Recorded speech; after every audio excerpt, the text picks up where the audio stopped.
Rah. Get you as far away from my face as possible. You're probably sick and tired of being all close up at my face. All close up on my face. Negative interest. That's the subject, more or less. Well, the subject is where's the center of the problem? Where's the root of the problem?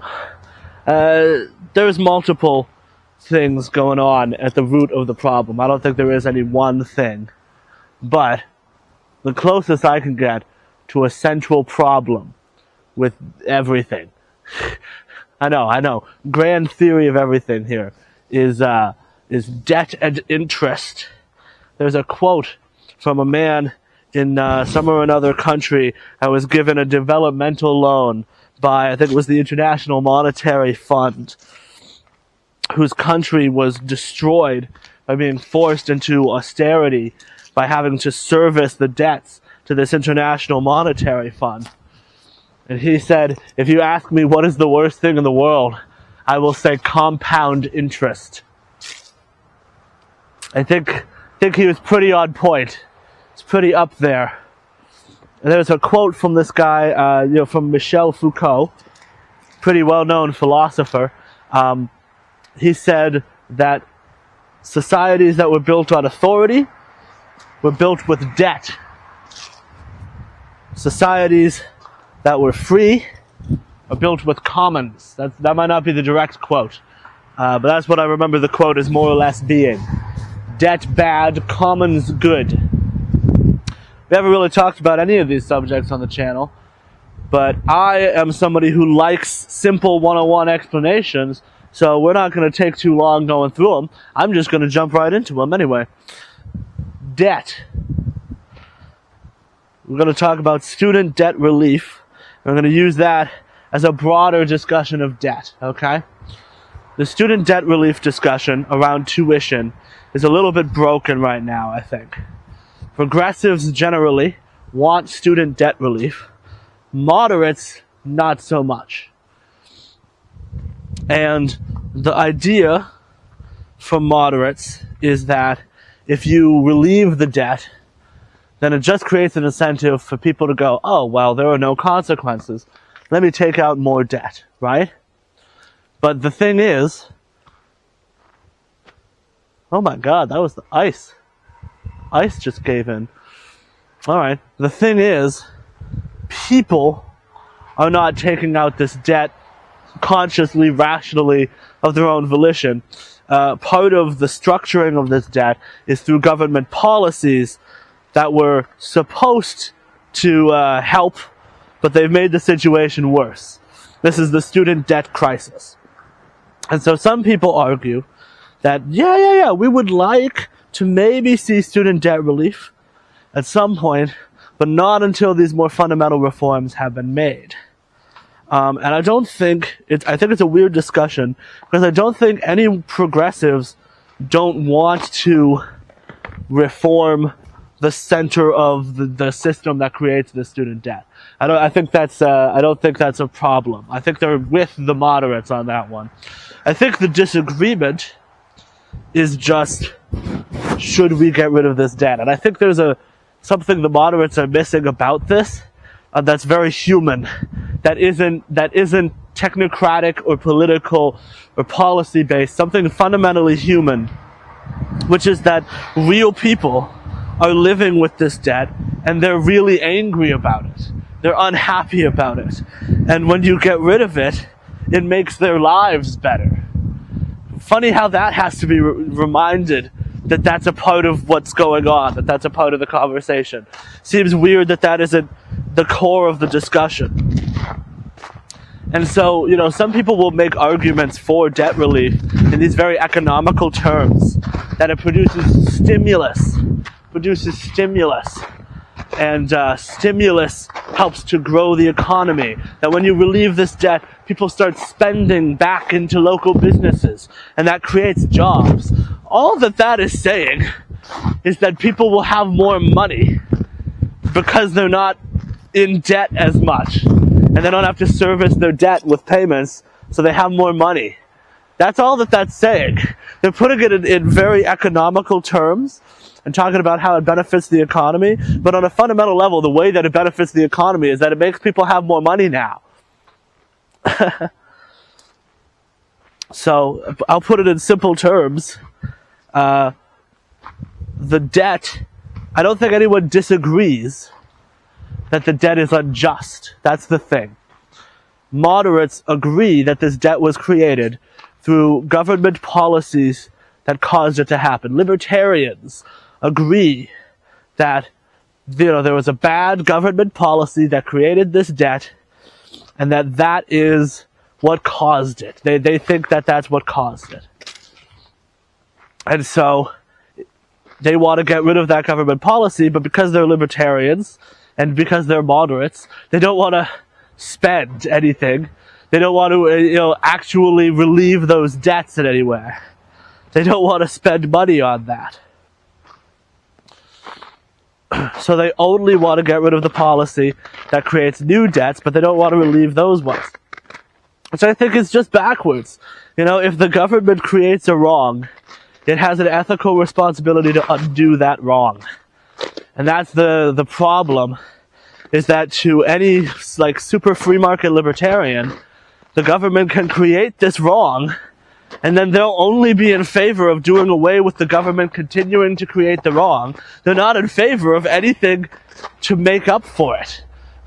They're not in favor of the government doing anything to fix the problem it caused.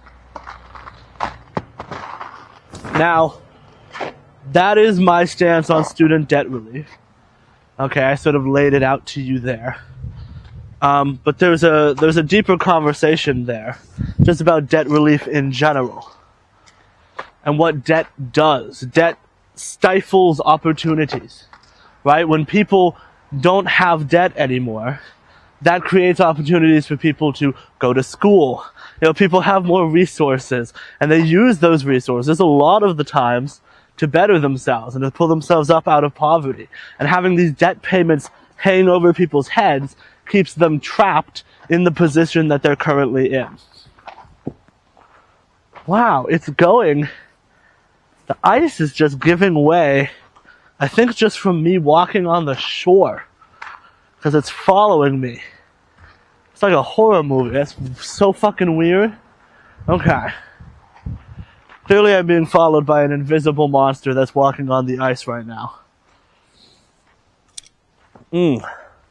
So, back to Foucault, back to his quote about the commons, about how the opposite of debt is commons. This relates to an idea called reclaiming the commons. This is a popular idea amongst degrowthers. I consider myself something of a degrowther.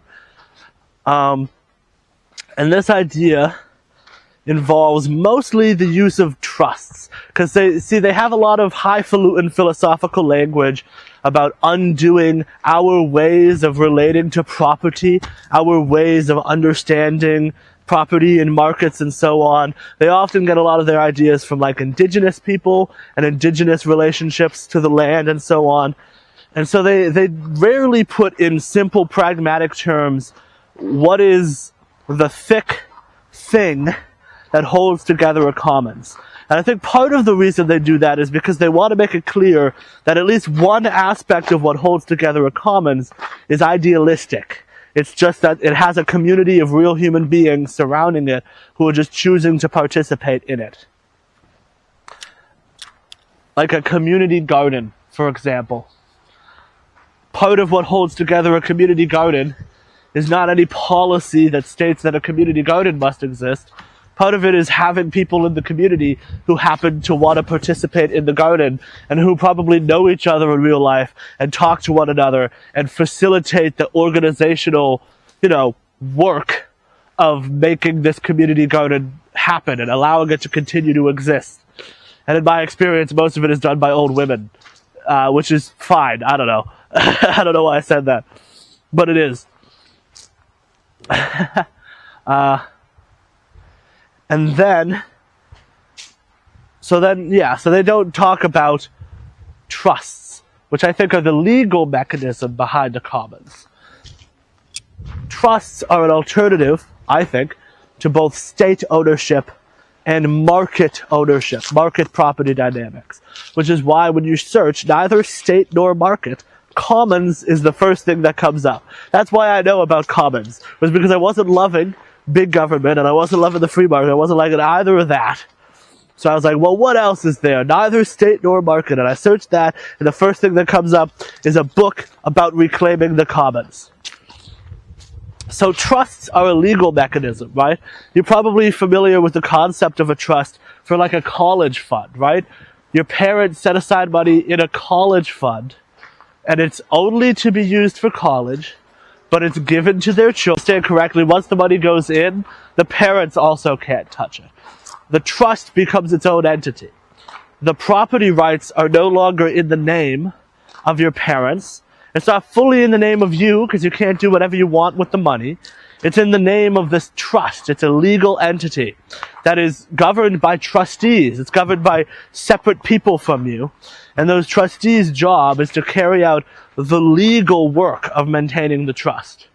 They're almost like a Supreme Court in that sense, where their job is to maintain the legal structure of the trust. So the trust is not private property, and it's not government-owned property either. It's a third thing. It's a third thing that is neither of those things. And so you can use them for things like affordable housing, right? You can have a land trust with housing on it, and then it can prevent people from selling that housing, as they might if it was their own private property, for profit.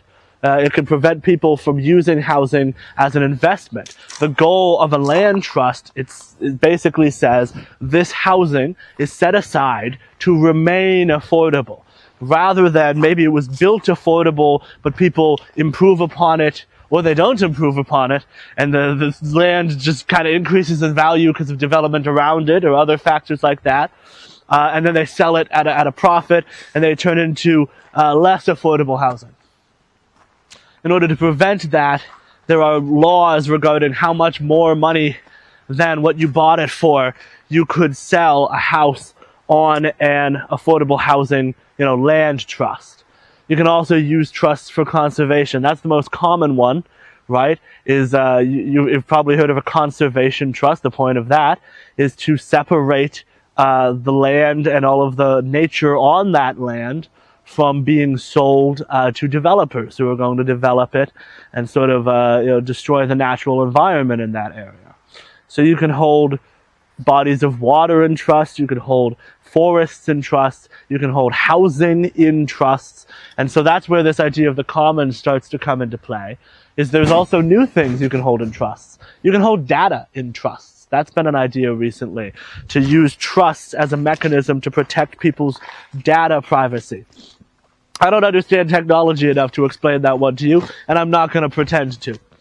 But that's a new proposal. Another sort of commons that's been described is Wikipedia. Wikipedia is a non-profit, right? But it's also mostly not just a non-profit.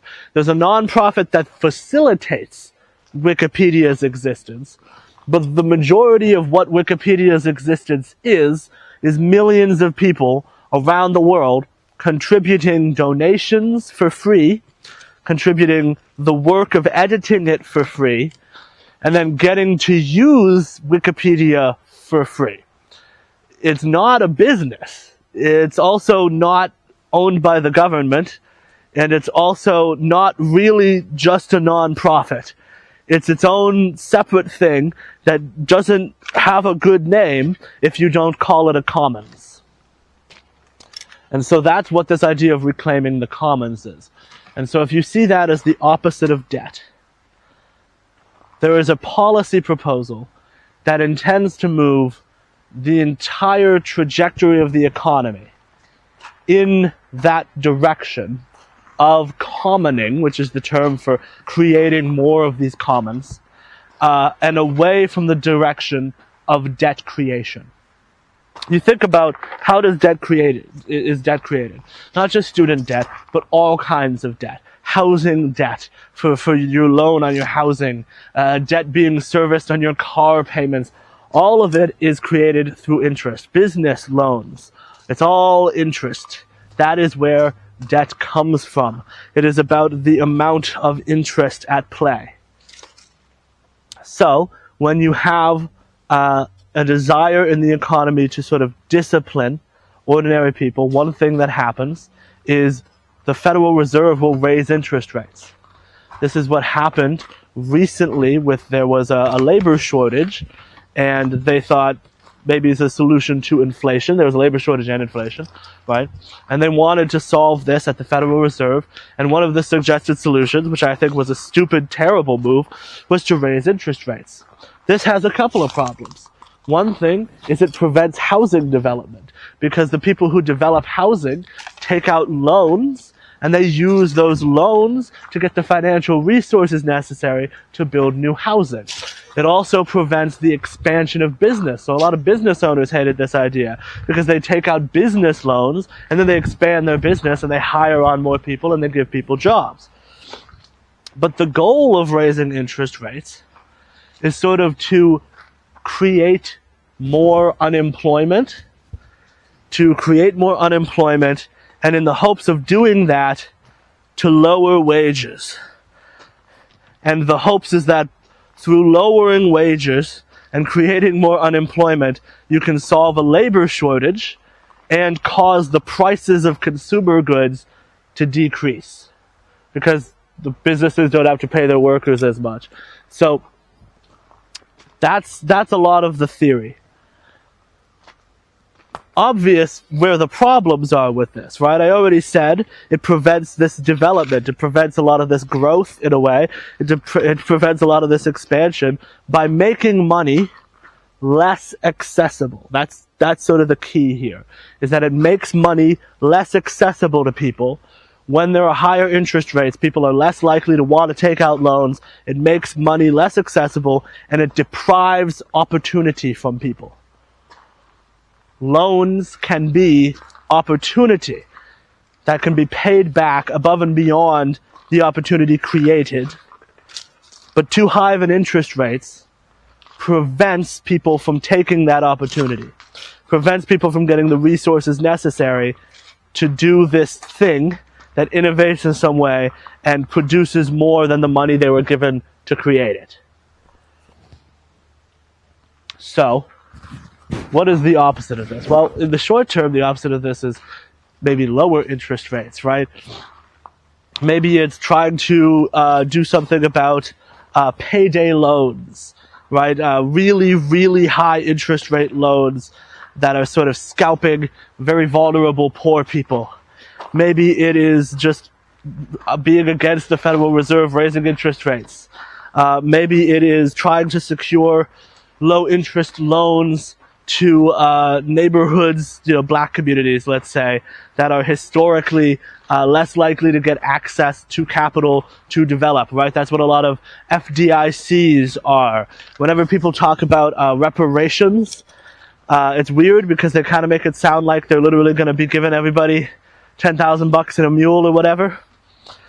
In practice, when people actually write proposals for reparations in the modern day, people like Cory Booker, for example, usually what they're talking about is they're talking about establishing a bunch of FDICs, which are a special kind of financial institution that will just be in like historically disenfranchised communities, and they'll just offer low interest loans to help people get out of poverty in those neighborhoods, which sounds fine to me. It's not really what is being debated, because the debate always centers around like, ethically, should we have to answer for our past? And it's like, well, but practically that's not what we're doing. Practically what we're doing is we're just creating access to low interest loans for neighborhoods that need it.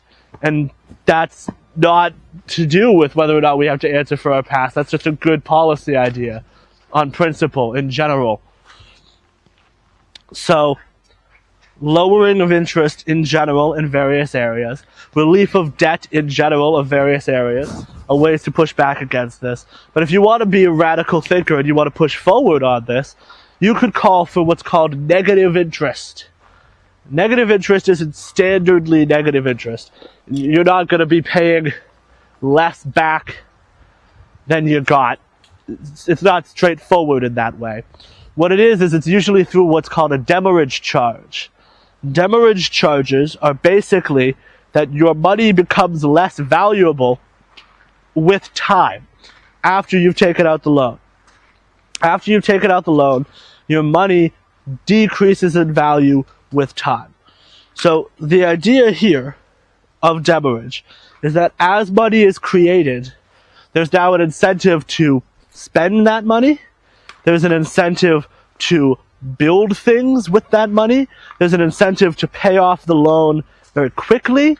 There's an incentive to act on the opportunity that money creation gives. And this is very good on a lot of economic fronts, right? Spending in the economy is very good. So when these currencies that have demurrage charges, because there have been experiments with alternative currencies that use demurrage charges, when they enter the market, they often spread like wildfire because it just has so much spending into the economy, and that's so beneficial that they spread like a virus. A virus of goodness. One of the possible downsides you could see of this discourages saving, right? It kind of discourages the long-termism of saving, say, for your retirement, right? Because it encourages you to spend money. It encourages you to spend money more quickly. They want you to get money and then use it in the real economy. But the plus side of that is that it's progressive in a way. Because who has the most money stored up in their savings that they're just sitting on and that they aren't spending? It's super rich people. And so, yeah, maybe there's a slight discouraging through negative interest of like saving for retirement, but there's also a massive pressure now on wealth hoarders to put that money back into the economy in some way instead of just sitting on it. So it puts the money of ultra wealthy people back to use into the economy. And so it ends up being a very progressive policy which benefits, well, it hurts the rich the most, and it hurts the poorest who don't have much in their savings account the least. It also encourages the practice of commoning. It encourages the creation of business models that are not focused on the maximization of short-term profit. And I'll explain why. Because there's a lot of pressure when you take out a business loan and the goal is to pay off this massive interest that you have on your business loan. There's now a lot of pressure to make more than you got out, right? Growth. Yeah, well, what's the accumulate, this is Moses and the prophets. That's the Marx quote. This growth pressure that is across the entire economy, the desire to make more than you put out, to give more back than you got going in, that is the pressure that makes so many businesses have to operate on this goal of making as much money as possible. That's the root of it in a lot of ways, right? Theoretically, you could have a business model whose goal is not profit at all, whose goal is just to service the community in that way. You know, they get the money that they need to buy the hamburgers. They use the money to make the hamburgers and to sell to the people, and they break even. That can be done. And it's done in like not-for-profit business models sometimes. Like, I think it's Patagonia has a business model like this where they more or less break even. There are ways to operate businesses through nonprofits. There are hospitals run through nonprofits.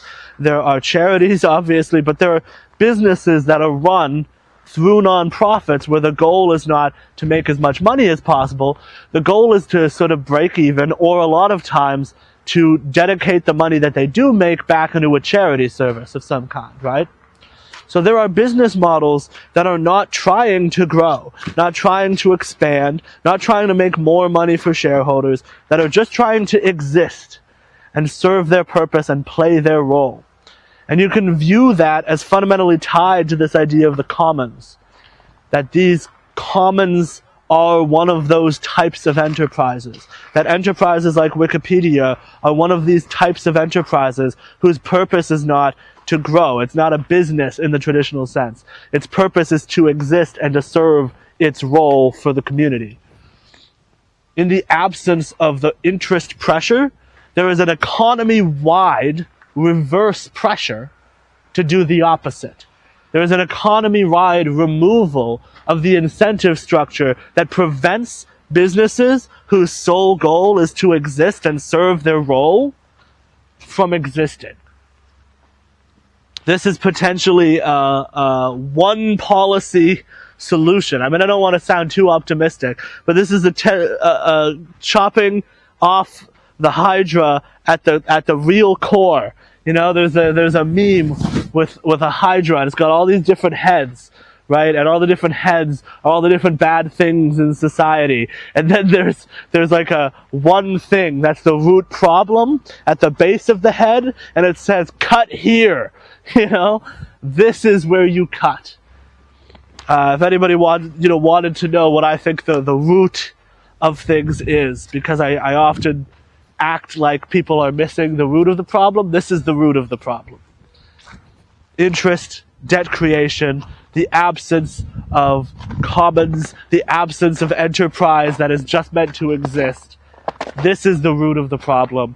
And I think the alternative is negative interest.